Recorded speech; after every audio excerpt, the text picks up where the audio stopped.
Is that it for I'm supposed to have a podium. It's supposed to be holding my cards, but because of the computer, I don't know where to put my cards. Okay. So Whenever you're ready. Podium is very cheap. But it works. yes, it does work. This is awesome because I thought we were gonna have to make it from a box or something. Okay, ready?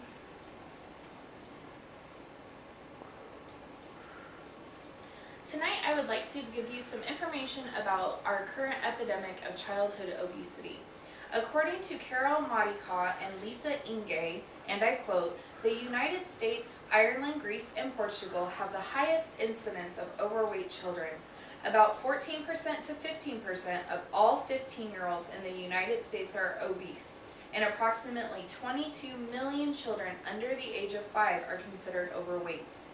This epidemic is becoming more and more worldwide and is affecting children at younger and younger ages. According to L.L. Birch and A.K. Ventura, and I quote, given that 25% of preschool children are already overweight, intervening with children before school age should be a priority. It is important to be aware of the statistics of childhood obesity and how obesity adversely affects the child so that we as a nation can take preventative measures. So what are the statistics? According to the American Heart Association, 1 in 3 children ages 2 to 19 are overweight, and 1 in 6 children ages 2 to 19 are obese. Overweight adolescents have a 70% chance of becoming overweight adults, and this increases to 80% if the one or both parents are overweight or obese. There has been a steady incline in obesity over the last 37 years. Some of the reasons could be because of poor economy. Now both parents are having to work. And they're just not able to afford the affordable food. There's convenience of fast food and processed foods, which contain many chemicals and toxins, which the body just does not know how to process correctly.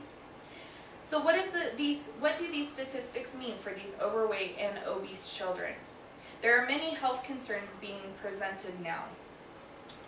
According to reports by Levine, Maloney, and Schulte in the Washington Post article, How Obesity Harms a Child's Body, the following side effects are listed. The brain is being affected, there is lack of attention and difficulties learning. There is a disease called pseudotumor cerebri, which is a vision impairment due to inflammation. The lungs are being affected by fat deposits pushing against the chest walls, and the lungs and the diaphragm are not able to expand and contract correctly, and oxygen is not being flowed through the body properly. There's more cases of asthma being diagnosed, and this can become worse or better depending on the child's weight. The heart is being overworked and leading to high blood pressure and high cholesterol, and the liver is dysfunctioning by having fatty liver disease or cirrhosis of the liver, even liver failure, which is fatal. There's liver cancer as well. Gallbladders are dysfunctioning, causing gallstones, which have to surgically be removed.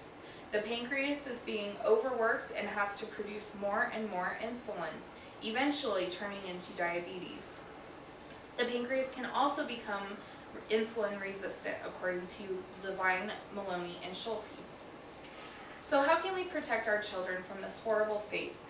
According to Judy Adams, and I quote, U.S. child and nutrition experts have determined that the best strategy is prevention, rather than the very unsuccessful strategy of cure, which has been used to fight adult obesity. Implementing strategies that focus on health and wellness and not weight seem to work best. So, where do we start now? We can start with healthy eating. It is important to make half of your plate fruits and vegetables, and to make half of your grain intake whole grains. It's also important to use skim or 1% milk for your dairy requirements, and to even try calcium fortified soy products. It's important to cut back on foods that are high in solid fats, added sugars, and salt, and to vary your protein by eating seafoods, beans, nuts, and if you are eating meat or poultry, to do smaller portions and use lean meats. Also, it's important to eat the right amount of calories for you. You can find this out from a nutritionist, a doctor, or a pediatrician from children. According to the American Heart Association, it is also very important for children to get plenty of exercise. Children 6 to 17 years old should be getting 60 minutes or more of physical activity a day.